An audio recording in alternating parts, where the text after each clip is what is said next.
Tonight they may have little to give, but the Christmas spirit is alive and well in our flood-ravaged north.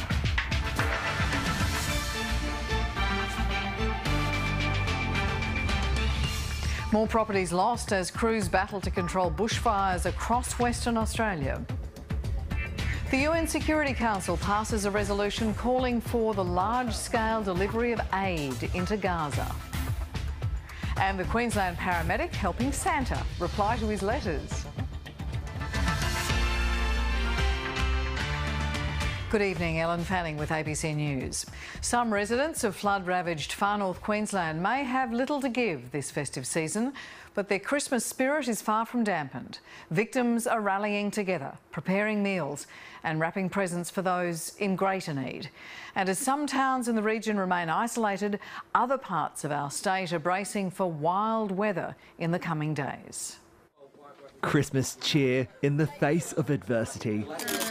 Flood-affected residents rallying together, lifting the spirits of those who've lost everything. It's overwhelming. Helping people and being able to help back, receive help back is so good. Just thought it would be maybe 50 or 100 gifts. It's something like 400. It's incredible. I'm grateful that we could do this today. A flood victim herself, Ria Holland, has organised hundreds of meals for others impacted in Cairns. Such a great experience to be able to hand in hot meals to people, and as soon as they feel the warmth of the food, they start, crying, giving me a hug. Some are still isolated, unable to leave their communities, with the Captain Cook Highway cut between Palm Cove and Port Douglas. The ABC spoke to Dave Donnelly, who's been trapped at Ellis Beach for 6 days. We're feeling tired.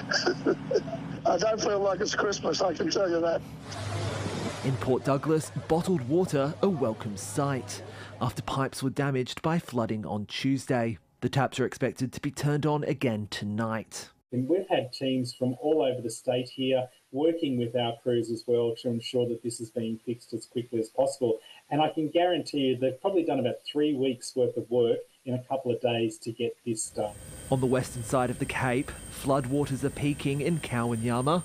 The state government has pledged an additional $100,000 in immediate financial assistance for North Queenslanders. It's welcome news ahead of Christmas, but the fallout from this disaster will be felt long into the new year. And more wild weather is expected to lash Eastern Australia in the coming days. Christmas in the southeast of particular concern. These very dangerous thunderstorms, though isolated, could have the potential to generate giant hail, destructive wind gusts and intense rainfall. And this risk is likely to persist over the period. The unsettled weather could remain until Wednesday. Toby Loftus, ABC News, Cairns. Meanwhile, hot, dry conditions have again kept Western Australian fire crews on high alert as they deal with several bushfires across the state. A number of properties were lost or badly damaged in 2 fires, which threatened lives and homes on the outskirts of Perth. From a backyard to charred bushland, the fire came within metres of Ben Van Viersen's property in North Dandalup, south of Perth. If that had taken, could have lost the tank. He wasn't there, but his home was saved after a tradie turned on the sprinklers. Scared and relieved at the same time because I got away with it, and hopefully it's 3 or 4 years before it can ever happen again. And I won't let it happen again because I'm going to put a big break around the house. The bushfire tore through the countryside at more than 2 kilometres an hour at its peak on Friday. 2 unoccupied properties on a mine site were destroyed and many other homes were threatened. Only a couple of metres away from those properties, and again it's the great work of the crews and perhaps a little bit of preparedness from those homeowners, as well as a little bit of luck that's probably saved the day. Shane Rowley's family rushed in to save horses on nearby farms. You do what you have to do. It's as simple as that. They're no heroes. They're just doing what everyone else was doing. A separate fire in Parkerville destroyed 3 homes on Thursday. The threat is far from over, with hot conditions forecast over the next 2 days, and fire authorities again urging residents to make sure they have a bushfire plan in place. Keysbrook resident Sue Mead knew exactly what to do. This is the set of sprinklers that I had on yesterday in case the fire changed. Come on, girls. The former volunteer firefighter, who has lived in the area all her life, also has a firefighting unit with a tank and pump ready to go. I would stay and defend because I've got 4 pet sheep that are my life. If it's ridiculous to stay, I'll go, but I'll try and take my pet sheep with me. Not everyone is as prepared as Sue Mead, but authorities say taking a few minutes to review or create a plan could save lives in what is predicted to be a dangerous bushfire season. Nick Perpich, ABC News. Dramatic footage has been released of police storming the university in Prague, where a student killed 14 people and then himself after officers surrounded him. It is that country's worst mass shooting and no motive is yet known. From the 4th floor balcony of Charles University, the 24-year-old gunman takes aim and fires. This Czech journalist witnessed the attack and attempted to distract the shooter mid-assault. He was shooting towards the people, and that was the thing. I yelled at him to shoot in my direction so that the people could run somewhere safe. Police arrived 4 minutes after the massacre began. Body camera footage shows special forces charging down hallways and searching classrooms that staff and students had barricaded themselves inside. Put us on the floor, they searched everyone, and then with our hands up, we were just taken outside the building. As we were going down the stairs, I saw lots of blood on the stairs. The lone shooter was surrounded by police 20 minutes after the first shot was fired. Police were waiting for the moment when he became more or less encircled because he was using the balcony to hide from us. He got cornered and was only left with one weapon. Police say the gunman killed his father before telling a friend he planned to kill himself. Authorities also linked him to the murders of a man and his 2-month-old daughter last week. I don't want to speak about the number of weapons, but he had more than one, and he was really ready to kill much more people. The Czech president and prime minister were among hundreds paying tribute to those killed. A national day of mourning has been declared and security increased at schools and public buildings until at least the new year. Michelle Rimmer, ABC News. It took a week, but finally the United Nations Security Council has agreed on a Gaza resolution. The text was reworked, then watered down in intense negotiations aimed at winning support from the United States. De resolución que figura en el documento. 13 votes in favour. Abstenciones. 2 abstentions, but no vetoes. In the Security Council, that counts as a victory. 2 abstenciones. After 5 days of bitter wrangling. It took many days and many long nights of negotiating to get this right. But today, this council provided a glimmer of hope amongst a sea of unimaginable suffering. The resolution demands aid be delivered at scale directly to the Palestinian people in Gaza, with the help of a UN-appointed coordinator. What it doesn't do is demand an immediate stop to the fighting, instead calling for the creation of conditions for a sustainable ceasefire, a compromise made to avoid a US veto, which the resolution sponsor eventually accepted. Often, in diplomacy, the challenge is meeting the moment in the world we live in, not in the world that we want. And we will never tire in pushing for a full humanitarian ceasefire. A humanitarian ceasefire is the only way to begin to meet the desperate needs of people in Gaza and end their ongoing nightmare. UN Security Council resolutions are technically legally binding, but in practice difficult to enforce. Israel has already described the UN move as disconnected from reality. Hamas says it's insufficient. On the ground, the offensive is intensifying.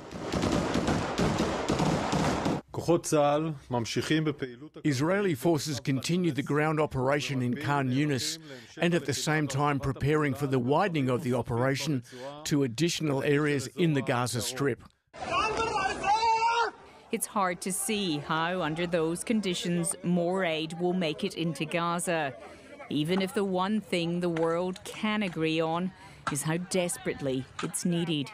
Barbara Miller, ABC News. There's been an uprising in Taiwan over far-reaching allegations of sexual misconduct. As the Me Too wave sweeps the island, there have been apologies from the highest level of Taiwanese politics. But a defamation suit against one of the most prominent complainants has some concern it will limit the movement going forward. East Asia correspondent Kathleen Calderwood filed this report. Tina Zhou shot to fame as part of Taiwanese pop band Hey Girl. Key to her success was this man, Chen Qianzhou.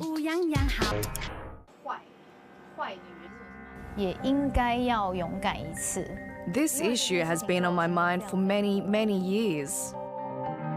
Spurred on by Taiwan's Me Too movement, Ms Zhou went public with allegations of sexual misconduct, saying Mr Chen took advantage of his position and sexually harassed her on a business trip to Hong Kong in 2012.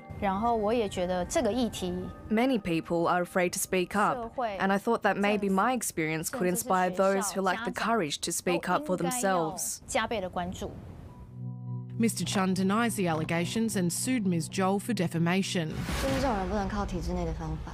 Taiwan's Me Too movement began thanks to a hit political drama called Wave Makers.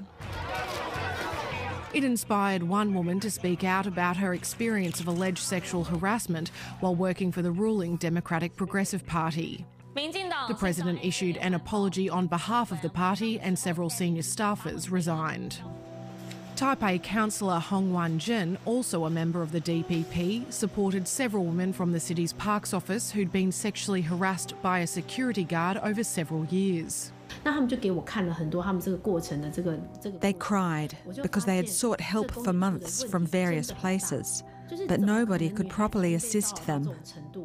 The security guard was later dismissed after an investigation by the council. After a months-long process, this week the Taipei Prosecutor's Office decided not to pursue criminal defamation charges against Tina Zhou. But the legal process takes a toll, and some fear that even the threat of such action could have a chilling effect on those considering if they should come forward. If Taiwan's Me Too movement stops at my case, then all the brave individuals, whether male or female, who came forward courageously before me, everyone will have lost. But activists remain hopeful. I think the Me Too movement lets each of these stories be seen, and it has a positive impact on Taiwan society as a whole, like a force moving forward. A call for more people to find their voice. Kathleen Calderwood, ABC News, Taipei. Two men have died in separate road crashes overnight, and investigations are underway into a road rage attack on the Sunshine Coast. A woman was injured after being run over late Friday afternoon during an altercation between two drivers on the Andina-Coolum Road. Both are being questioned by police. And there was traffic mayhem this morning on the M1 after a 5-car pile-up at Oxenford, south of Brisbane. Police say 274 people have died on the state's roads this year, and they are pleading for motorists to be patient during the holiday season. What we're seeing now is a number of families that are going to have an absolutely tragic Christmas. Someone is going to be missing from the Christmas celebration, so absolutely horrific for families. A simple finger prick could revolutionise global screening of type 1 diabetes. Scientists at the Royal Melbourne Hospital say they are the first to successfully trial the at-home test. A quick prick and a few drops of blood is changing the world of diabetes. The biggest problem with preventing type 1 diabetes is identifying the kids who are at risk. 100 Victorian children and young adults already tested for diabetes took part in a study using the finger prick test at home and sending it back to the hospital to test for type 1 diabetes antibodies. Victoria Pett has had the disease for 18 years and her daughters took part in the study. Autoimmune conditions are so hard to detect, especially early on. They don't usually show up until you're full-blown symptoms. While antibodies for type 1 diabetes can appear in children as young as 1, symptoms of the disease usually appear in adolescence. The earlier you diagnose type 1 diabetes, the more pancreas function you have. If you wait, the immune system destroys the pancreas and it does not recover. It's hoped early diagnosis using the test, coupled with immunotherapy, may save people from a lifetime of injecting insulin. It's the last thing I want my kids to have. A formal clinical trial will start in January and run for 2 years, with the expectation the FDA will approve it so that it can roll out as a national screening test for children. Rachel Clayton, ABC News, Melbourne. 1 in 2,000 Australians is living with a genetic condition that may impact sight, hearing, mobility and increase the risk of cancer, and yet very little is known about it. Advocates are trying to attract researchers to give those diagnosed some certainty for the future. 4-year-old Archie Black loves to play games with his big sisters, but sometimes he can't keep up. If we go on something wobbly, he can't go on something wobbly because it's too hard. He was diagnosed with a kidney condition at 3 months old. And then we hit approximately 2.5 and he wasn't progressing in the space of his speech development. The family was living in rural Queensland when his mum took Archie for further assessments. As much as we didn't want to accept that we were about to approach the journey of neurofibromatosis and what it involved, we knew that it was likely. Neurofibromatosis is a genetic condition which causes tumours to form on the nerves. There's no cure and the severity varies and develops over time. What that impacts is child or an adult's sight, learning, hearing. The tumours can become cancerous. They can cause chronic pain. You just feel this despair because you don't know what you can do and you can't do anything, and it's this waiting game of being checked regularly. The condition impacts about 13,000 Australians. Half of those diagnosed inherit it from a parent, while for others like Archie, there's no family history. The Blacks are learning what they can about the condition, but there's little information. So what we've been able to see is that the research that's been invested into NF is completely inadequate in comparison to other health conditions in the country. The Children's Tumour Foundation will launch a program next year to attract researchers to find new treatments and begin trials, helping children like Archie kick goals. Meg Bolton, ABC News. An idea that started as a joke has become a financial win for a farming family in South Australia's Riverland. While it's about as far as you can get from the North Pole, Christmas trees are helping to shape the family's future in more ways than one. Citrus and wine may be what South Australia's Riverland is best known for, but the Plush family has decided it's also the perfect place to grow Christmas trees. My husband was like, oh, Christmas trees, they can't be too hard to grow. We've got the right soil, we've already got the irrigation here.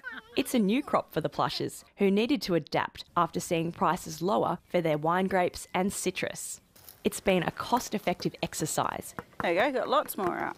Even sourcing seeds from their own backyard. We've been collecting the seeds from the native pines that grow on our property and planting them, and hopefully, next year they'll be big enough to be able to plant in the ground. And that's something that Ed and Marge Simpfendorfer know better than most, up the river at Paringa.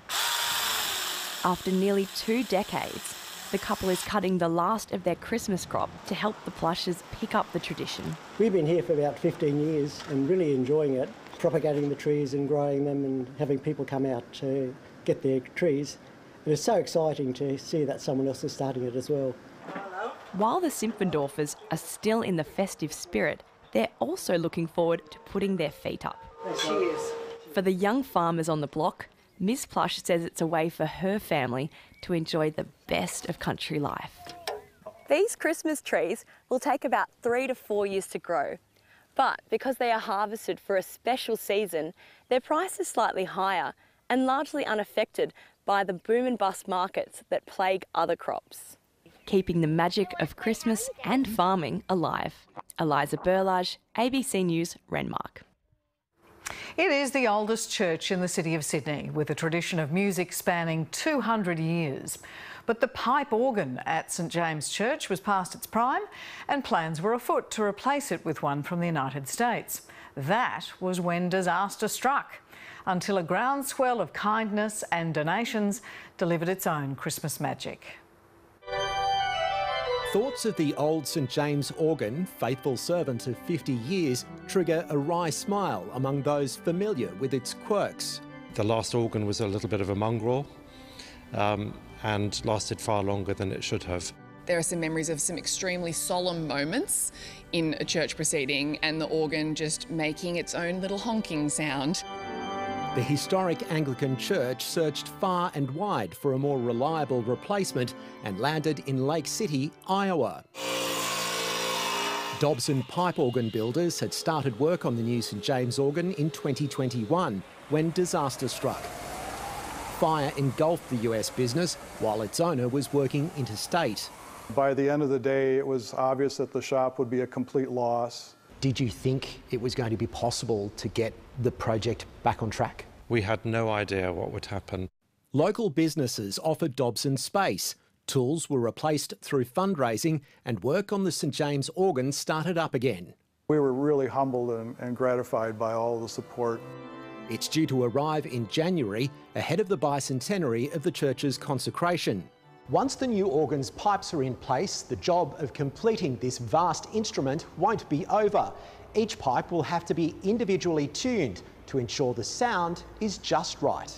Organist David Drury hopes it will inspire people to study the instrument overseas. Some of the instruments, of course, were built at the time of, you know, the famous composers like Bach and people like that, and you play these instruments and then you come back here with all of that knowledge. I think there's some real musical magic to be made. It's been a phenomenal phoenix out of the ashes, really. And a chance to look to the next 200 years. Carl Herr, ABC News, Sydney.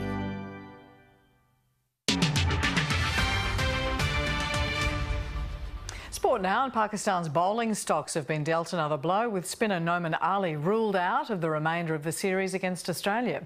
Ali complained of sudden abdominal pain yesterday and underwent surgery for appendicitis. He's expected to be discharged from hospital today. It comes after fast bowler Karam Shahzad was also withdrawn from the series after suffering a rib stress fracture. Meanwhile, the Australian side spent the day enjoying the sunshine while it lasts at the MCG. Rain is expected for the second test, with the heaviest falls predicted before the match on Christmas Day. Wicketkeeper Alex Carey says the team's preparation for the Boxing Day test will remain the same, regardless of Melbourne's weather forecast. India is in a dominant position midway through the third day of the one-off test against Australia in Mumbai, holding a handy first innings lead. The hosts were bowled out early in the day before Australia dug deep to stay in the match. After taking 3 quick wickets midway through day 2, Australia had hoped to rip through India and bat for a second time. But a 100-run 8th wicket partnership catapulted the home side into a dominant first innings position. We toiled really hard, and I guess going into today we just need to be really consistent and I guess really boring with the lines and lengths that we're bowling. I think we were probably too wide or too full yesterday. But after leaking early runs, very well played, the Aussies finally got a breakthrough. Wicket finally for Annabel Sutherland. Australia claiming the last 3 wickets inside an hour, but not before India passed 400 with a 187-run lead. It's the short balls that have done the trick this morning. After a disastrous start to the first innings, Beth Mooney and Phoebe Litchfield looked far more settled at the crease. Oh, that's beautiful. But the pitch started to play up and the wickets started to fall. A momentary lapse in concentration costing Mooney, while Litchfield was undone by a poor shot choice. Elise Perry and Talia McGrath picked up the baton after lunch. That's punched power in that stroke. Their partnership of 84 went a long way to erasing India's advantage until Perry fell chasing one down the leg side. Against the run of play. As Australia went to tea, still requiring 31 to make the hosts bat again. Tom Wildey, ABC News. The Cairns Taipans have moved to 5th place on the NBL ladder after defeating the South East Melbourne Phoenix. Sam Wardenberg made a big impact for Cairns, scoring 20 points. Teammate Patrick Miller was named player of the match, finishing with 17 points, 7 rebounds and 9 assists. The 94 points to 75 win ends the Taipans' losing run at home, while South East Melbourne slumped to a 3rd straight loss, now sitting 6th. Now that special day is just 2 sleeps away, Santa can sometimes struggle to keep up with his mail. But one Queensland paramedic is helping him out, answering every single letter that arrives at his local post office. In country Queensland, Santa looks a little different. He has tattoos and drives a ute and is known around town as Nathan Brown. Nathan, how are you? Good morning, bro. By day, he's a paramedic, answering Christmas letters in between shifts. His personalised notes are written in glitter pen and come stamped from the North Pole. I've seen kids that write in saying, I want a car for my mum, or, I want presents for all the kids around the world. And then I've got people writing in saying, I want a PlayStation 5, or I want some new hoverboards. The Santa Ruse is supported in his town of Cambodia with a population of 2,000 on Queensland's Darling Downs.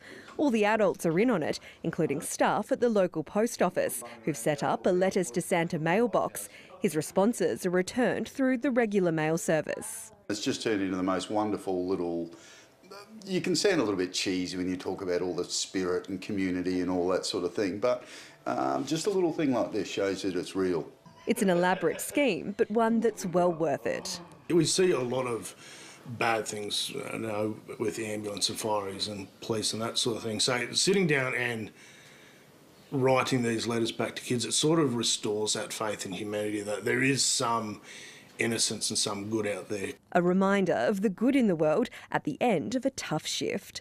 Laura Cox, ABC News, Cambodia. The weather now with Jacqui McLaren. And Jacqui, some severe storms around. Yes, the wild, stormy Christmas weather is picking up. Hello, everyone. Thunderstorms across much of Queensland on Christmas Eve. They will be very severe in the afternoon in southeast Queensland, from Dalby and Toowoomba towards Brisbane and the Gold and Sunshine Coasts. Expect heavy rainfall, strong wind and large hail. Still stormy on Christmas Day, but less intense. Moderate to heavy falls right up and down the coast. Conditions easing on Tuesday though. Now this afternoon, a severe thunderstorm continues near Toowoomba, but it is weakening, moving northeast towards Esk.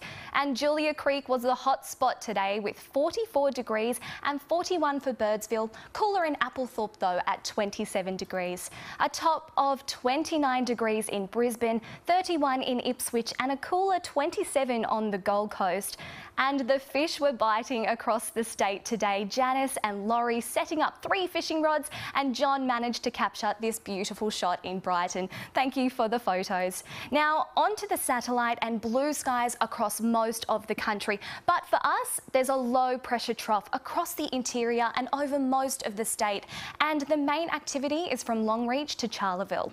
Interstate now, and Perth is heading for 36 degrees, but cooler in Hobart, 20 degrees the top there. Now, the chart is really telling the story. We can see the significant storm outbreak on the way. It's a slow-moving system, so it will run for a couple of days. Then that low will start to move into the Tasman Sea during Tuesday. To forecasts now, and Cairns is heading for 33 degrees, 36 for Emerald, meanwhile a sunny 45 degrees for Mount Isa. In the west, Winton, a sunny 44 degrees and storms for Charleville, 37 the top there. Another wet and stormy day in the southeast though, with severe storm cells likely, 28 degrees for Toowoomba with 20 millimetres possible and 31 for the Sunshine Coast. Now, severe risks for thunderstorms for Brisbane tomorrow with 20 millimetres possible there too, 31 degrees expected, 32 in Gatton. Now, to the bay, winds 15 knots, seas about 1 metre and sunrise will be at 4:50 a.m. in the morning. And looking ahead, expect humidity, showers and potentially severe storms tomorrow, easing Christmas Day and through Boxing Day with things clearing up midweek. Ellen, I'm hoping Santa packs his sunscreen and his raincoat. And puts the car are undercover from the sounds. That is ABC News to this moment. Thanks so much for joining us from all the team here. Have a wonderful night. Thanks for watching. Good night to you.